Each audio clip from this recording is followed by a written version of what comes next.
Constrangidos pelo amor. É o tema que eu quero trazer hoje, baseado na leitura feita, desses dois versículos, lá de 2 Coríntios 5, onde o apóstolo Paulo foi um destes feridos pela palavra, feridos pelo amor, constrangidos pelo amor. E ele traça toda a sua trajetória, toda a sua caminhada com Deus a partir dessa ferida, a partir desse constrangimento santo que veio ao seu coração. É fato, irmãos, que a maior dádiva de Deus para os seus filhos é a verdadeira vida. Isso é inegável. A Bíblia nos revela um Deus que se apresenta como a própria vida. João 14,6, o Senhor Jesus Cristo se apresenta ali como a própria vida. Lá em João 10,10 ele fala a que veio, para nos dar vida e vida em abundância. Paulo, escrevendo aos Efésios no capítulo 2, ele nos apresenta ali isso como um fato já consumado na vida daqueles que creram em Cristo. Ele vos deu vida. Ele vos deu vida, estando vós mortos. Provando ali que essa graça de Deus só podemos desfrutar a partir da fé, A partir da fé. Fora disso, nós temos uma mera e passageira existência.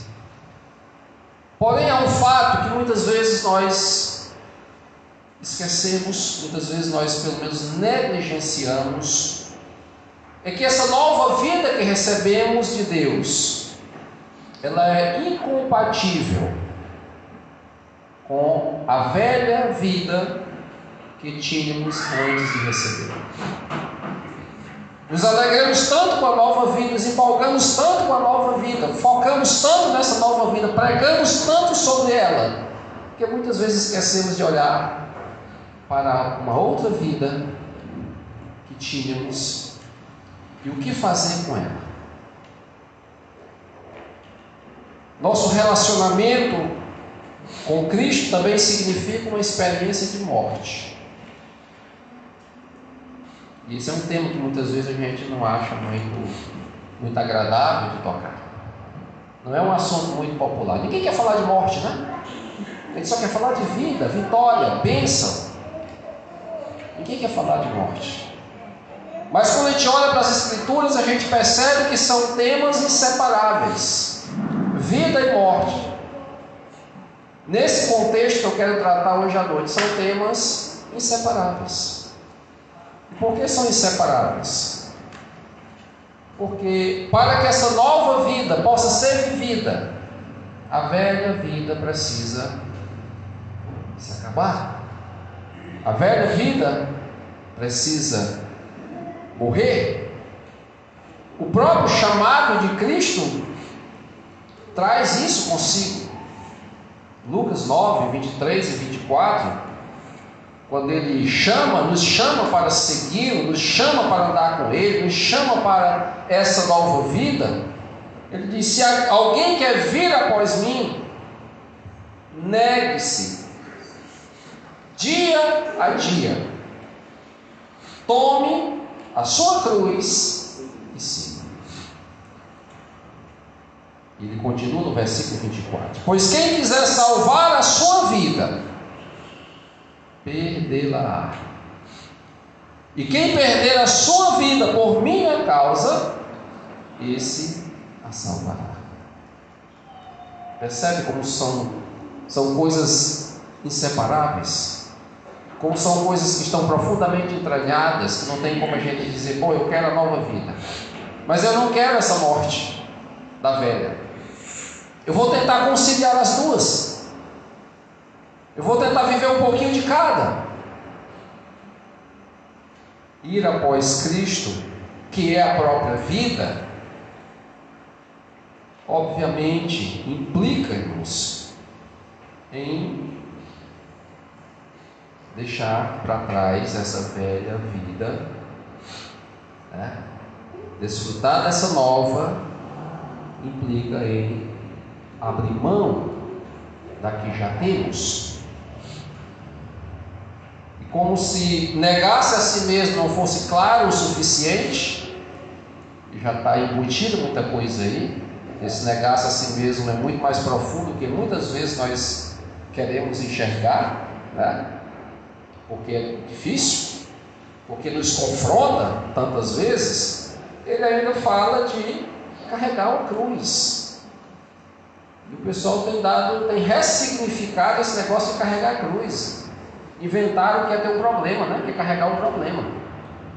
Aí alguém joga essa cruz em cima de quem está por perto, né? A mulher diz que a cruz é o marido diz que é a mulher, aí diz que é a sogra, aí diz que é não sei quem. Essa é a minha cruz, ó, que eu carrego. A cruz, irmãos, que carregamos, ou que precisamos carregar, tem alguém crucificado nela. E sabe quem é esse alguém? Nós mesmos. Nossa velha natureza, nosso velho eu, que precisa estar continuamente, ele diz, dia a dia. Ah, mas não foi só no dia que eu me converti, que eu fiz a minha profissão de fé, aí ali eu morri, eu entreguei minha vida a Cristo e acabou? Não. Há toda uma vida a ser vivida, há toda uma caminhada a ser traçada, e a cada dia, irmãos, a gente precisa voltar a esse exercício. A cada dia precisamos pegar esse velho eu, essa velha natureza que insiste em permanecer vivo, que insiste em dar as cartas em nossa vida e pregá-lo de volta naquela cruz e carregá-lo a vida afora. Cruz na Bíblia não é símbolo nem sequer de sofrimento, mas é símbolo de uma única coisa: morte. Não tem alguém lendo a Bíblia nos primeiros séculos ali da igreja jamais ia achar um símbolo bonitinho, né? Um emblema ali para colocar no colar, no pendente, um enfeite, um adereço, jamais. Alguém, ao olhar para aquele símbolo, iria vir à mente uma única palavra: morte. Simplesmente isso. Então, prevendo que alguém iria tentar a façanha, o impossível, de querer conciliar as duas, ele adverte no verso 24: se você tentar salvar uma, não terá a outra. São opções, como se diz, mutuamente excludentes. Ou você tem uma, ou você tem outra. As duas não dá. As duas é completamente impossível. E todo o Novo Testamento está escrito, está revelado em cima dessa verdade. Quando a gente vai para o texto lido, 2 Coríntios 5, esse é o texto central dessa palavra, é o texto, aqui nós temos a chave, porque quando a gente olha para essa exigência de morrer, quando a gente olha para essa exigência de negar-se, a nossa alma repudia. Nós resistimos, nós tentamos criar algum argumento, alguma desculpa, alguma justificativa, alguma nova explicação, e dizer, bem, também não é assim, também não tem que ser dessa forma, isso é um radicalismo. Talvez o texto não esteja bem entendido, bem interpretado, porque a gente não quer. A nossa alma, a nossa velha natureza, enquanto habitando nessa condição terrena, carnal, resiste, esperneia. Não queremos morrer. Ela não quer morrer, ela não quer cruz. Ela quer afirmar-se. Ela quer prevalecer. Ela quer ver satisfeita as suas vontades. Mas quando a gente olha para esse texto de 2 Coríntios 5, nós encontramos a chave. Paulo na inspiração de Deus, ele nos apresenta a chave. O que foi que levou ele? E o que é que pode nos levar a virar essa chave e dizer: eu estou pronto a morrer. Eu estou pronto a me render completamente. Eu estou pronto a não viver mais tentando salvar essa velha vida, salvar esse velho eu, achar razão para ele, achar desculpas para ele, mas eu estou pronto a fazer exatamente como o Senhor coloca lá no seu chamado: negar-se e crucificar o meu velho eu, a minha velha natureza. 2 Coríntios 5, 14 e 15, Paulo diz: pois o amor de Cristo nos constrange. Guarde esse versículo. Guarde esse versículo no seu coração. Bom seria se todos tivéssemos memorizado, guardado no nosso coração, porque, como eu disse, ele é uma chave muito importante. Pois o amor de Cristo nos constrange, julgando nós isto: um morreu por todos, logo todos morreram. E ele morreu por todos, para que os que vivem não vivam mais para si mesmos. Você viu o objetivo? Você viu o resultado? Mas para aquele que por eles morreu e ressuscitou. Esse texto é precioso demais. Paulo, inspirado pelo Espírito Santo de Deus, aqui nos leva a compreender como nós somos levados a esse morrer sem resistência, sem espernear, como diríamos, usando uma linguagem mais popular. É quando nós somos constrangidos, que nem Agostinho diz que aconteceu com ele. É quando a gente olha para a cruz, quando a gente olha para o Cristo crucificado, sangrando, e nós somos informados, e o Espírito Santo nos convence, nos dá a convicção de que Ele está ali por mim. Essa expressão constrange, lá do grego sunesho, fala de pressionar, fala de comprimir, fala de agarrar. É como se uma mão agarrasse o nosso coração, começasse a esmagar o nosso coração.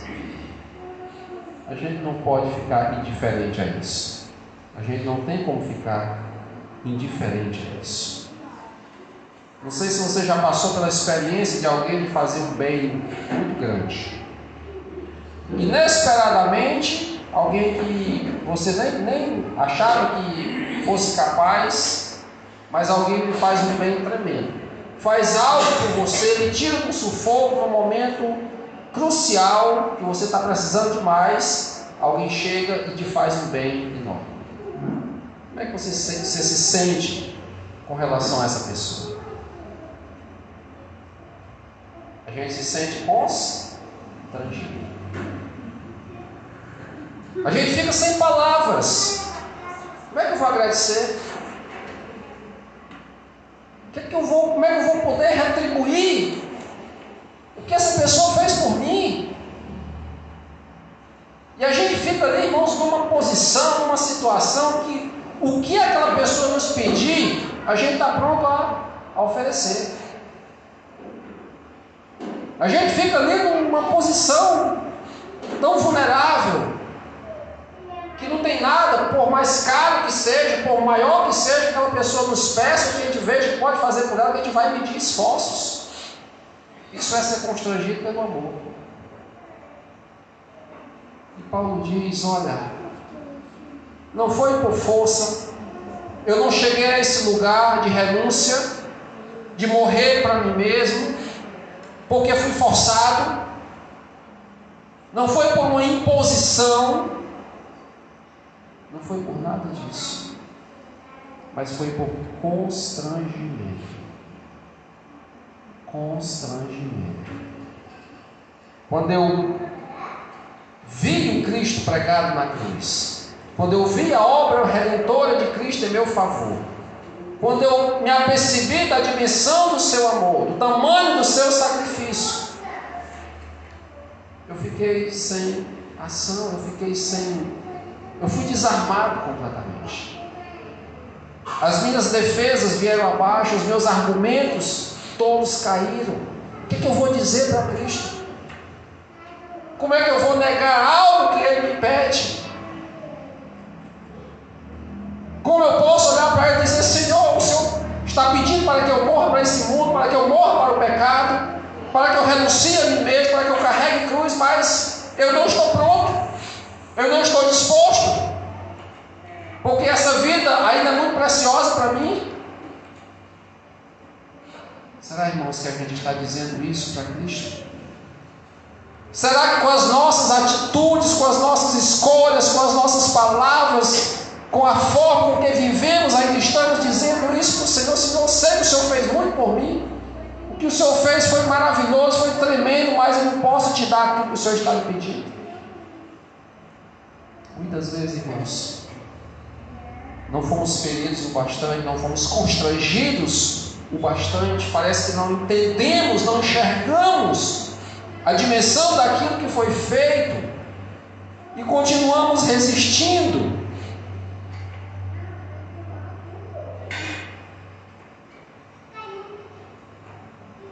Mas quando entendemos, quando somos tocados nesse nível, nessa profundidade, e olhamos para Cristo com toda a nossa vaidade de pecador, com todo o nosso eu, com todas as nossas razões, com todos os nossos direitos, com todas as nossas exigências, mas se olharmos para Cristo dessa forma, vem tudo abaixo. Porque Paulo diz: sabe por que ele fez isso? Sabe qual é o objetivo desse santo constrangimento? Para que não vivamos mais para nós mesmos, mas para Ele. Como podemos negar isso a Ele? Como podemos ainda querer viver para nós mesmos, quando Ele morreu por nós? Como podemos usurpar dele aquilo que é direito? Porque o negócio, o trato foi este: eu te dou a verdadeira vida, mas você renuncia a essa falsa que você tem. Eu te dou um verdadeiro significado pelo qual viver e até morrer, mas você precisa entender e lançar fora e renunciar aquilo que você insiste que é vida. E aí, irmãos, quando a gente carrega esse santo constrangimento no coração, tudo muda de perspectiva. Diante da tentação, olhamos para Cristo e qual é a primeira coisa que vem à nossa mente? Eu não posso. Meu coração está constrangido. Se isso não o agrada, se isso não o serve, se isso não o glorifica, eu não posso. Diante do nosso eu, diante das nossas vontades, diante da nossa, como eu disse, da nossa vaidade pessoal, a gente ganha essa força, vira essa chave, que antes era tão difícil a gente dizer: mas como é que eu posso morrer? Né? Como é que eu posso abrir mão de todas essas coisas? E a gente começa a entender. Por isso que eu disse que esse texto é tão precioso. Diante de tudo que nos afasta do Senhor, identifique o que tem lhe afastado do Senhor. Faça uma avaliação. O que é que tem lhe afastado do Senhor? que é que tem sido alimento para a sua velha vida? Como temos lidado com essas coisas? O caminho, a receita, a fórmula está nesse texto. Olhe para a cruz. Gaste tempo, invista tempo, olhando para a cruz até que você seja constrangido. Até que seu coração seja ferido por este amor. E sabe o que vai acontecer? Todas essas coisas que hoje são empecilhos para que você viva plenamente essa nova vida, para que você viva da forma como o Senhor te chamou a viver. A gente vai olhar para tudo isso e eles vão parecer para a gente lixo. Coisas que talvez hoje para a gente seja preciosa demais. Quando somos constrangidos pelo amor, a gente olha para tudo isso e é escolha. Paulo narra isso da sua própria biografia, da sua própria realidade, lá em Filipenses 3, 7 e 8. Ele fala do que aconteceu com ele, depois que ele foi constrangido. Mas o que para mim era lucro, e o homem era o cara, mais alta posição social, família importante, membro da mais alta corte judaica, servos a seu encargo, uma missão nobre, mas ele agora olha para tudo aquilo e ele diz: o que para mim era lucro, isto considerei perda por causa de Cristo. Como é que a gente olha hoje? Como é que você olha hoje? Como é que eu olho hoje para aquilo que para mim é lucro de repente? Que para mim é ganho, que para mim é importante, que para mim tem valor, mas eu percebo que são coisas que me afastam de Deus. Mas eu tenho a consciência de que são empecilhos, são entraves, para que eu viva de fato e de verdade o chamado, para que eu viva verdadeiramente o negue-se, o carregue cruz.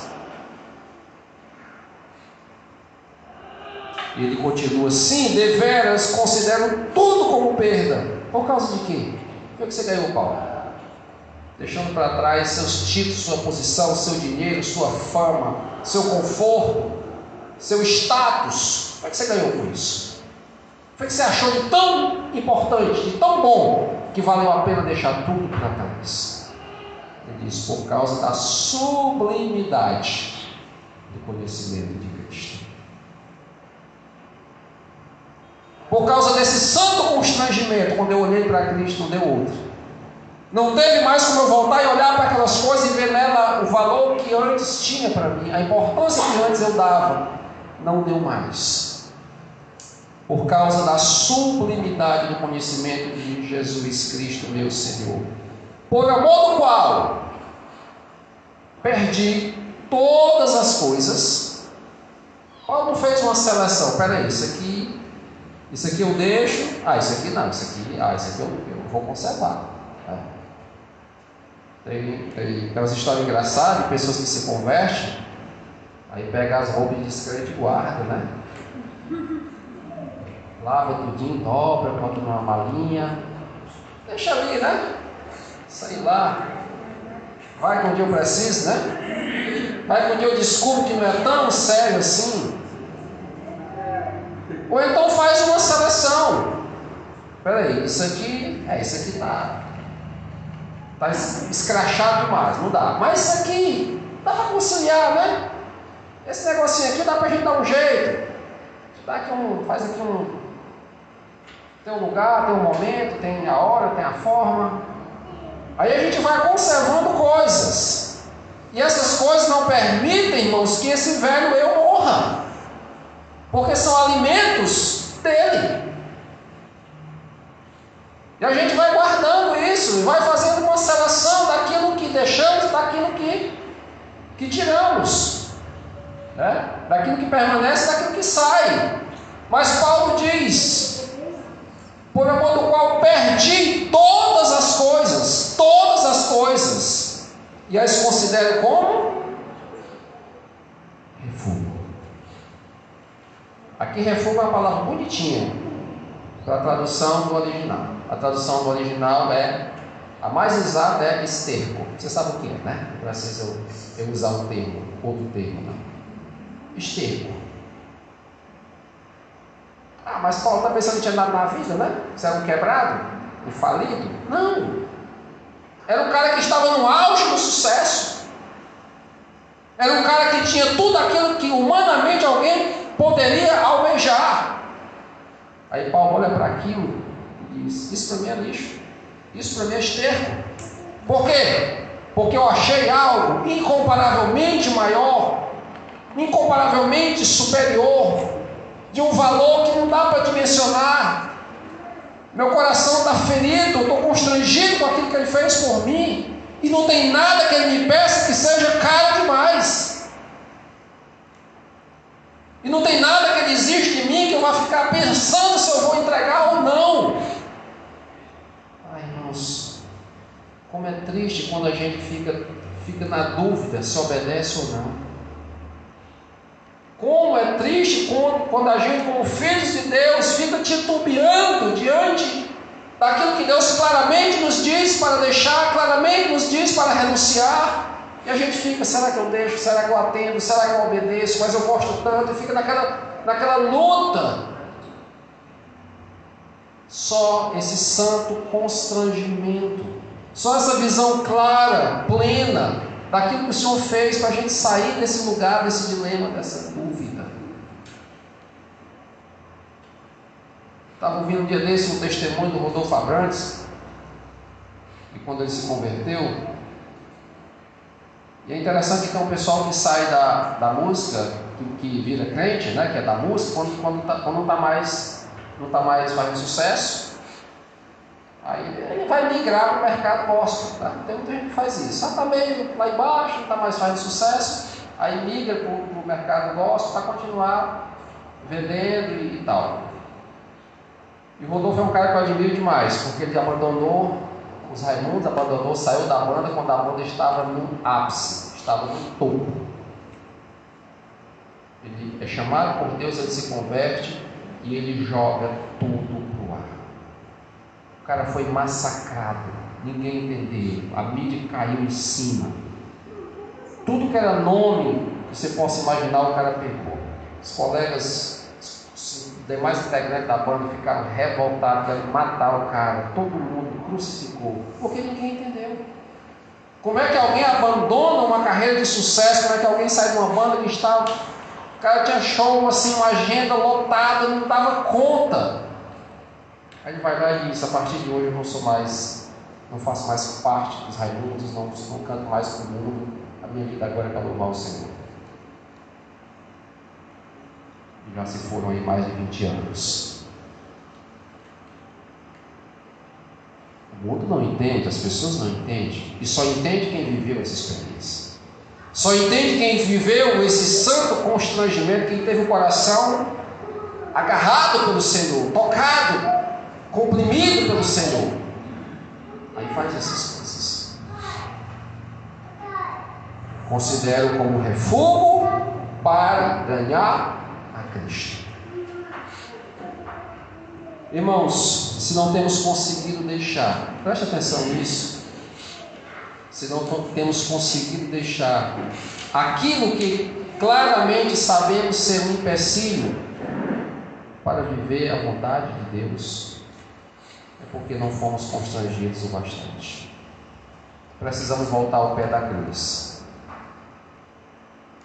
Precisamos voltar ao pé da cruz.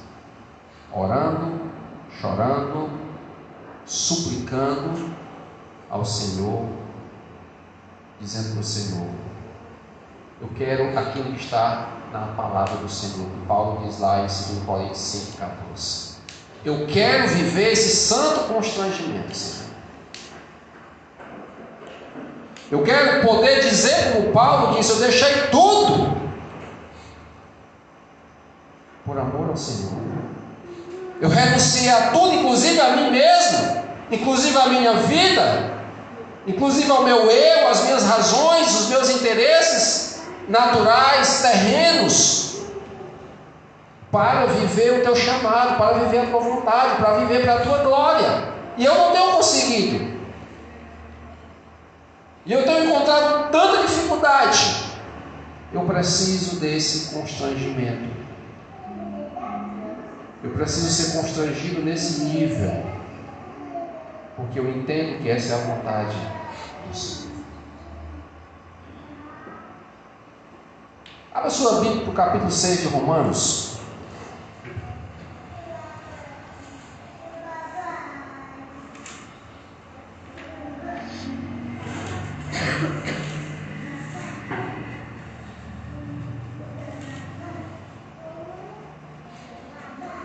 O capítulo 6 de Romanos é um capítulo que trata muito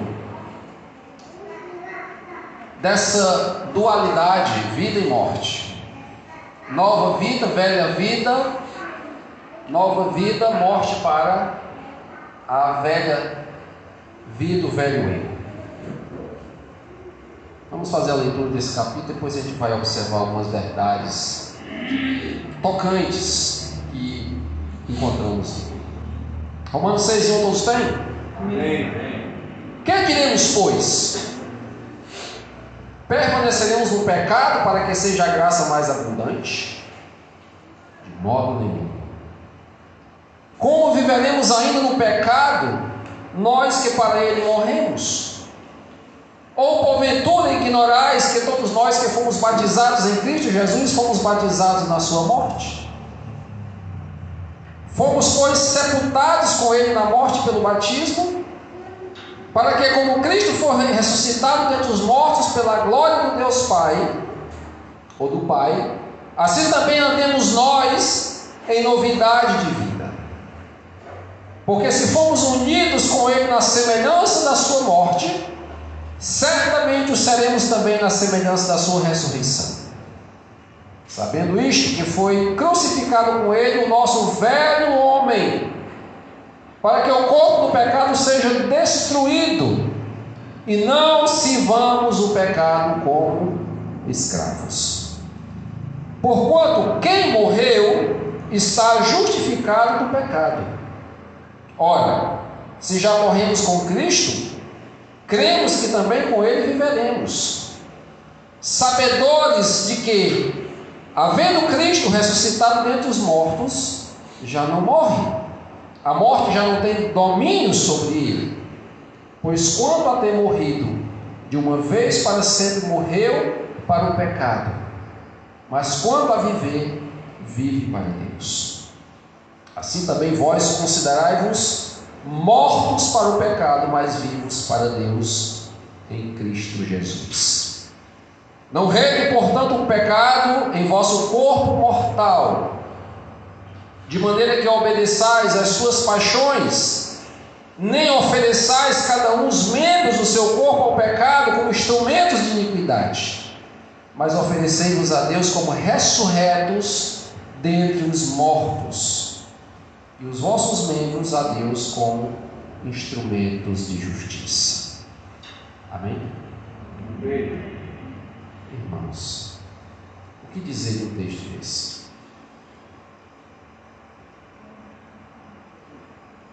Tenhamos a coragem, e essa coragem só Deus pode nos dar, de confrontar a nossa vida com um texto como esse. Bote frente a frente. Coloquemos frente a frente a nossa experiência com o Senhor, a nossa caminhada com Deus diante de um texto como esse, e veja o que dá. E veja quão longe, quão perto estamos naquilo que está escrito. Eu quero destacar algumas verdades que emanam desse texto, sem me prolongar muito, é um texto longo mesmo. Mas ele começa com algumas perguntas, sendo a principal delas a primeira, no versículo 2: como viveremos ainda no pecado, nós que para ele morremos? Aqui nós temos uma pergunta que a gente já sabe a resposta.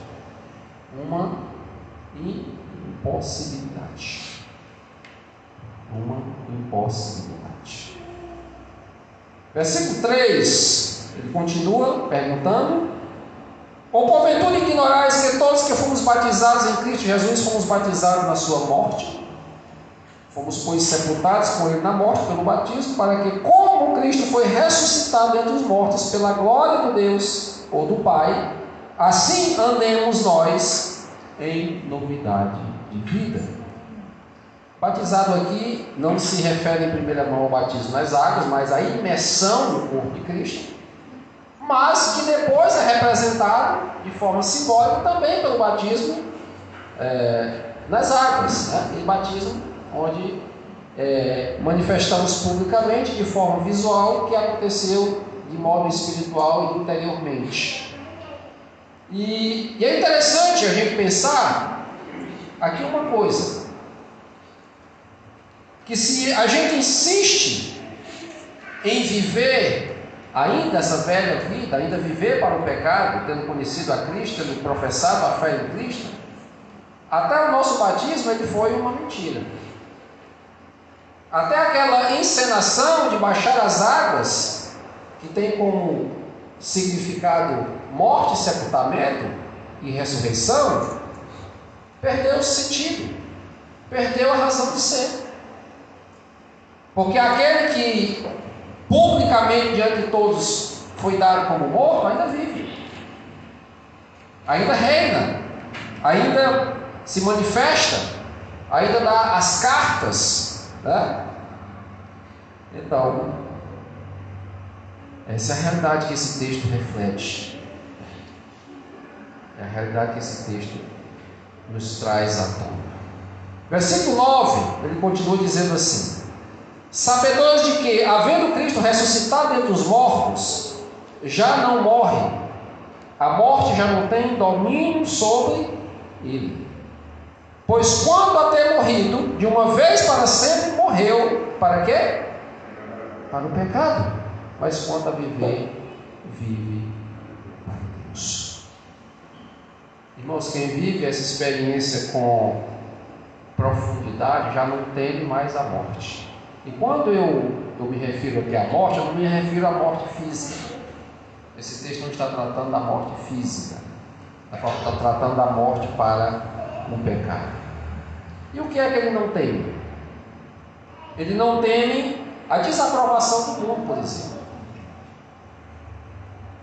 Ele não teme a desaprovação do mundo.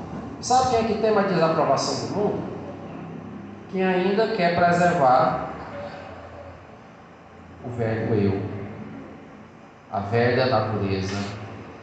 Esse teme a desaprovação. Mas quem já morreu para o pecado não teme mais. Teme a desaprovação de Deus, mas do mundo não tem. Eu vou me posicionar aqui e todo mundo vai me criticar. E daí? Se eu estou seguro de que estou fazendo a vontade do meu Senhor, aquele que me constrangeu de forma tão profunda que eu não posso negar a Ele nada. Nós temos visto alguns casos aí, eu acho que são casos que eu não tinha visto, nunca tinha visto no passado. Eu creio que Deus está fazendo algo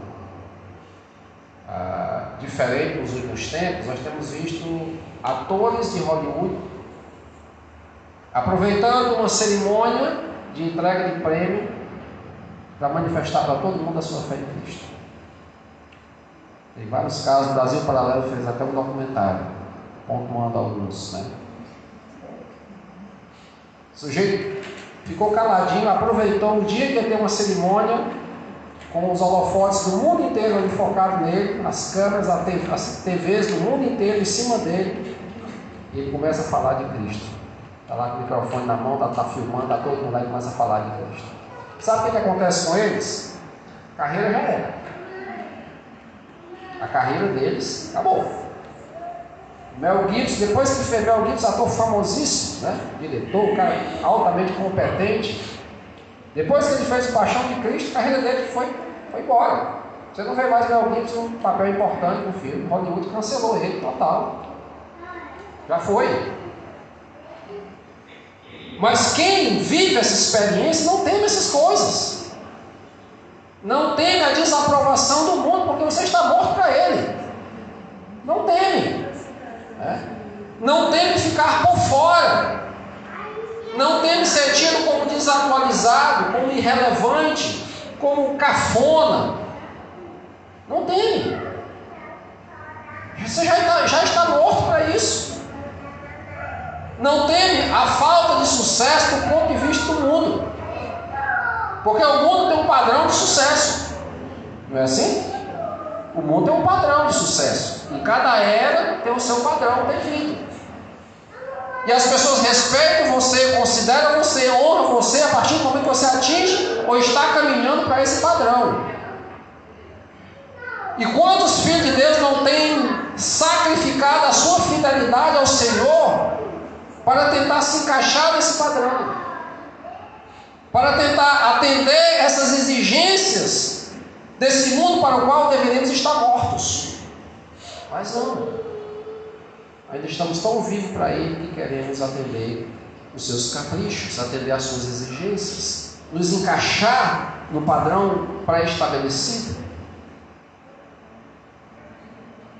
Irmãos, precisamos indispensavelmente ter nosso coração tocado nesse nível, constrangido nesse nível, para que a gente possa estar pronto a não viver mais para nós mesmos, mas viver para Deus. Tem um livro que eu recomendo muito, alguns irmãos aqui já leram, porque eu recomendei, outros eu espero que leiam. É um livro chamado Porque Tarda o Pleno Avivamento, do Leonardo Ravenhill. Tremendo, maravilhoso. Todo cristão deveria ler. Todo cristão deveria ler. Tem um trecho dele, onde ele fala de Paulo. Ele fala exatamente desse ponto, dessa atitude de Paulo, depois de ter sido constrangido pelo Senhor. 1 Coríntios, ele diz assim, Paulo diz em 1 Coríntios 4:13, nós os apóstolos somos considerados o lixo do mundo. É o que Paulo diz lá em 1 Coríntios 4:13. Nós os apóstolos somos considerados o lixo do mundo. Só que Paulo não diz isso com um lamento, ele não diz isso dizendo, sintam peninha da gente, né? Ele diz isso muito tranquilo, muito em paz. E o Ravenhill ele diz assim, e logo em seguida ele acrescenta a essa injúria um insulto e intensifica a infâmia, aumentando ainda mais a humilhação, pois afirma, somos escória do mundo. Paulo diz, olha, o mundo está dizendo que nós somos lixo. E é isso mesmo. Eu vou até piorar um pouquinho as coisas. Nós somos mesmo a escória do mundo. O que tem de pior? O que tem de menos relevante, de menos importante, de menos honroso para esse mundo? E o Ravenhill continua dizendo assim, quando o homem chega a dizer que é o lixo do mundo, é porque não tem mais ambições pessoais. Não possui mais nada que alguém possa invejar. Não tem mais reputação, nada mais a zelar. Não possui bens e, portanto, nada com que se preocupar. Não tem mais direitos e, portanto, não está mais sujeito a sofrer injustiça. E ele afirma assim, que bendita condição, ele está morto, logo ninguém pode matá-lo. Fiquei arrepiado quando estava lendo esse livro, que chega nessa parte. Ele vai descrevendo tudo aquilo que ele abriu mão, tudo aquilo que ele renunciou, e porque ele renunciou não tem mais que se preocupar com isso. Ele não tem mais direito, logo quem é que vai fazer uma injustiça contra quem não tem direito? Impossível. Quem é que vai tirar algo de quem nada tem? Impossível. Ele diz, ele está morto, logo ninguém pode matar. Aí diz assim, e se os apóstolos tinham tal estado de espírito, tal mentalidade, não foi à toa que eles transtornaram o mundo. E ele finaliza esse texto dizendo, o crente que ainda abriga ambições pessoais, deve pensar um pouco nessa atitude dos apóstolos para com o mundo. Essa foi a chave que virou no coração de Paulo. Foi esse constrangimento que o levou a esse lugar. que falta para nós. Aí muitas vezes a gente pensa assim, bom, estou caminhando aqui para o final, mas isso aí foi um negócio que aconteceu lá com ele. Isso aí foi algo que o tocou no nível pessoal. A mim não toca, não. Eu estou esperando sentir. Sabe aquele negócio de esperar sentir? Tem muito crente esperando sentir, né? Muita coisa. Esperando sentir. Estou esperando sentir desejo de me entregar completamente à vontade de Deus. Eu estou esperando sentir coragem para viver plenamente, cabalmente essa vocação. Eu estou esperando sentir desejo de orar. Eu estou esperando sentir desejo de ler a Bíblia. Eu estou esperando desejo de viver a fé no nível que o Senhor chama na sua palavra. Quando é que você vai sentir? Dia de São Lucas, tá? É quando eu e você vamos sentir. Porque nós andamos por fé e não baseados em sentimento. Sentimento é coisa da alma. Sentimento é coisa dessa velha natureza que na minha e na sua vida precisa estar crucificada. Como é que você quer depender dela? Como é que eu posso depender dela? Ela não vai sentir nunca. Ela vai sentir exatamente o oposto. Ela vai todo dia engendrar desculpas, justificativas, tentar conciliar a velha vida com nova vida, arrumar argumentos e meios para que ela não morra. Ela não quer morrer. Ela não quer cruz. Ela quer triunfar. Ela quer continuar determinando como você vive, como eu vivo.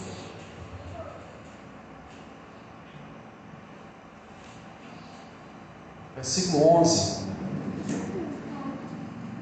Aliás, antes, Colossenses 3 e 5, nós aprendemos que matar a nossa velha natureza não é papel de Deus, é responsabilidade nossa, minha e sua. Quando eu estou esperando o Senhor matar minha velha natureza, esperando o dia que eu vou acordar e só vai estar a nova reinando absoluta. Não vai acontecer isso. Deus não vai fazer isso na minha e na sua vida, porque não faz parte do seu propósito. Ele nos deu os meios, os recursos espirituais, a graça necessária para que eu e você façamos isso. Colossenses, capítulo 3, versículo 5 diz: fazei, pois, morrer a vossa natureza terrena. Quem tem que fazer? Eu e você. Fazei, pois, morrer. Fazei. Atitude, ação. Aí o versículo 11 da leitura que fizemos lá em Romanos 6, ele diz: assim também vós considerai-vos mortos para o pecado. Vou repetir: considerai-vos mortos para o pecado. Não reine, portanto, o pecado em vosso corpo mortal, nem ofereçais cada um dos seus membros, ou cada um dos membros do seu corpo ao pecado. E a gente muitas vezes fica achando que essa coisa de nova vida, velha vida, é um negócio muito teórico, é um estado de espírito, é um negócio meio filosófico. Mas não, é vida prática. São atitudes, são escolhas que eu tomo a cada dia. Das coisas simples, quando eu saio de casa pela manhã até o final do dia. Tem a ver com o que eu falo, tem a ver com o que eu faço, tem a ver com a forma com que eu olho para alguém, tem a forma como eu me relaciono com alguém, tem a ver com tudo. 3 verbos. Considerai-vos mortos. Que implicações, irmãos, práticas, isso pode produzir na minha vida? Quando eu me considero, quando eu vivo da convicção de que eu estou morto para o pecado, que implicação isso vai trazer na minha vida? Vou dar aqui alguns exemplos para a gente terminar. Eu olho para alguém e os meus olhos querem me levar numa direção, no sentido que eu entendo que não é apropriado. Que pensamento deve vir à minha mente? Meus olhos estão mortos com isso. Que cada um de nós guardasse com muita firmeza no coração esse pensamento. Eu olhei e vi que não é ideal estar olhando. Imediatamente o Espírito Santo me lembra a você, meus olhos estão mortos. Aí a língua coça para falar mal de alguém. Coça ou não coça? Todo mundo caladinho, né? Para difamar, para caluniar, para botar um contra o outro.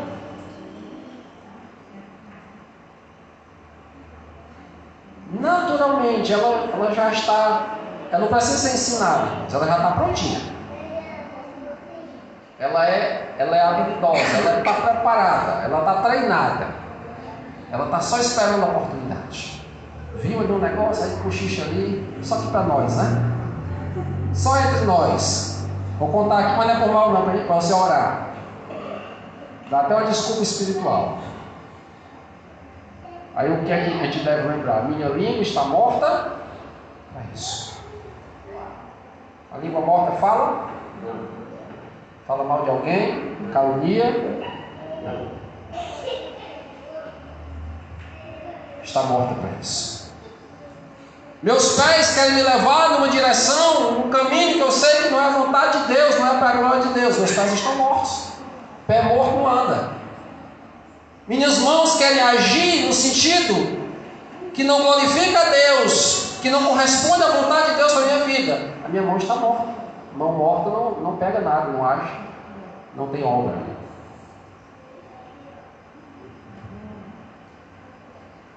Muitas vezes, irmãos, especialmente as mulheres, têm aquele desejo de exibir o corpo. Mais uma coisa natural. Mais uma coisa da velha natureza que reina, que palpita, que está ali vibrando. Para atrair admiração, né? Olhares, quem sabe uma invejinha de alguém. Né? Porque faz bem o ego, né? Alimenta. Olha, estão olhando, né? E às vezes, consciente ou inconscientemente, até mesmo provocar desejo. Qual é o antídoto para tudo isso? Esse corpo está morto para o pecado. Corpo morto não vai para a vitrine. Só se for lá do frigorífico, né? Do açougue. Mas corpo morto não se exibe, não provoca, não se mostra, não se evidencia, não se destaca, não está debaixo dos holofotes, porque está morto. Porque está morto. Ele diz: não ofereçais cada um os membros do seu corpo ao pecado. Existe uma diversidade imensa de formas em que eu posso oferecer os meus membros a serviço, colocar a serviço do pecado. Mas é minha responsabilidade, é sua responsabilidade fazer exatamente o contrário disso. Constrangidos por esse amor, olhe para a cruz, olhe para Cristo. Por isso mesmo o escritor aos Hebreus diz que nós precisamos manter os nossos olhos fixos no autor e consumador da fé. É por isso que uma vez por mês a gente se reúne aqui e celebra a ceia, porque não pode esquecer a cruz. A gente tem que manter viva na nossa mente, nítida no nosso coração, a cruz, o sangue. Porque a cruz nos confronta e ela diz: você precisa estar morto, porque o Senhor morreu para te dar vida, mas essa vida que você tinha antes, você precisa renunciar a ela. Irmãos, como lidamos com isso? Como temos lidado com isso? O amor de Cristo tem constrangido você?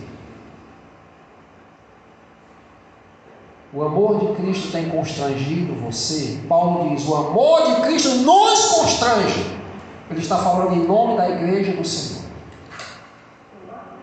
E eu preciso buscar em Deus graça para que eu possa fazer coro com Paulo.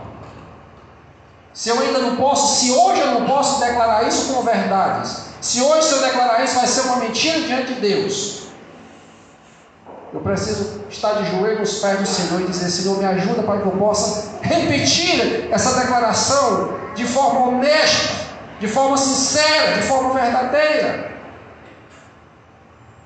Que eu possa dizer com toda sinceridade, o amor de Cristo me constrange. Irmãos, a gente não tem ideia muitas vezes do que isso vai mudar na minha e na sua vida. A gente muitas vezes não dimensiona a reviravolta que isso faz na vida de alguém. A gente não tem ideia. Porque muitas vezes o nosso nível de compreensão do sacrifício de Cristo é de mera admiração. O que Cristo fez foi tão bonitinho, né? Foi muito legal o que Ele fez. Eu sou tão grato. Mas você é tão grato que não está pronto a fazer aquilo que Ele te pede de volta. Eu sou tão grato que eu não estou pronto a abrir mão de nada. Senhor, obrigado pelo que o Senhor fez, foi ótimo. Obrigado pela salvação. Mas esse negócio do Senhor dizer que eu tenho que negar a mim mesmo, aí também o Senhor exagerou. Esse negócio do Senhor dizer que para andar com o Senhor tem que carregar a cruz, Senhor, peraí, né? Euzinho aqui, ainda tenho vida aqui, né? Euzinho aqui ainda tenho minhas razões, ainda tenho minhas vaidades, ainda tenho meus prazeres, meus gostos. É assim, irmãos, que nós respondemos ao sacrifício vicário de Cristo em nosso favor. É no nível, muitas vezes, da mera admiração. E sabem, os ímpios também admiram o que Cristo fez. Lamento dizer, mas os pecadores, os não convertidos também admiram o que Cristo fez. Os muçulmanos admiram Jesus. Tem ele numa excelente reputação. Jesus foi um grande profeta. Depois veio Maomé, mas Jesus foi bom. Os ímpios e pecadores admiram Jesus. Então nós não podemos parar no nível da mera admiração daquilo que Cristo fez. É preciso que a gente vá além. É preciso que haja em nós esse santo, bendito constrangimento do qual Paulo fala. E se isso não tem acontecido na minha e na sua vida, a gente precisa ir ao Senhor e dizer, Senhor, eu quero fazer coro com Paulo, eu quero dizer, o amor de Cristo me constrange, eu quero tomar para mim. Eu quero usar aqui um pronome possessivo. Eu quero poder declarar que essa experiência é minha. Não foi só de Paulo, não foi só da igreja do primeiro século, não foi só dos apóstolos, não foi só dos coríntios, não foi só de quem quer que seja, de Agostinho, ou de quem quer que seja, mas eu quero poder declarar isso como uma experiência minha, pessoal, particular. Irmãos, ninguém serve a Deus de verdade por causa de bênçãos ou por interesses. Das duas, uma vai acontecer. Ou Deus lhe abençoa e você fica tão alegre com a bênção que esquece do abençoador e vai curtir a bênção. Ou Ele não dá o que você quer, você se frustra e dá as costas para Ele do mesmo jeito. Ninguém serve por causa de bênção. Ninguém serve por causa de medo. De verdade, não. Por quê? Porque quando você acha que está tudo resolvido, quando você acha que já está em paz com Deus, porque você, afinal de contas, cumpriu seus deveres religiosos, aí você mais uma vez negligencia o Senhor e vai viver a sua própria vida. Só tem um jeito de viver para o Senhor de verdade. É esse jeito que estamos observando aqui na palavra.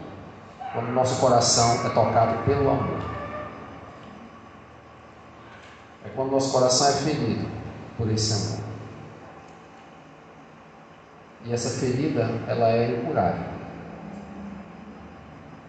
A necessidade passa. As aspirações por bênçãos, resolvidas ou não, passam. O medo passa. Mas esse santo constrangimento continua palpitando os nossos corações até a eternidade. Até a eternidade. Que Deus nos ajude, que o Senhor tenha misericórdia de nós, de maneira que a gente, primeiramente, deseje viver essa experiência. Se ainda não estamos vivendo, se ainda não nos relacionamos com Cristo nesse nível, se há outras motivações, há outras razões, há outras maneiras, que Deus nos conduza graciosamente pela sua misericórdia infinita a esse lugar, em que tudo que importe, em que tudo que nos aproxime dele, seja o seu amor. Porque quando isso acontecer, nada vai ser caro demais para darmos para ele. Nada vai ser difícil demais de fazermos para ele.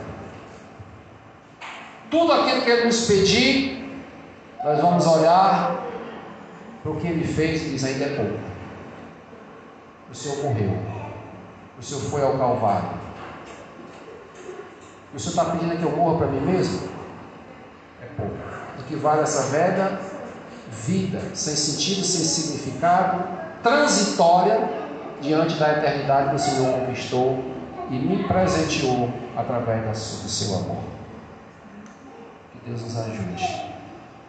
Mais uma vez eu repito, que possamos declarar com verdade: o amor de Cristo me constrange. Vamos ficar de pé e vamos agradecer ao Senhor pela sua palavra, por esse santo e bendito amor, por esse constrangimento que sentimos e devemos sentir a partir dele.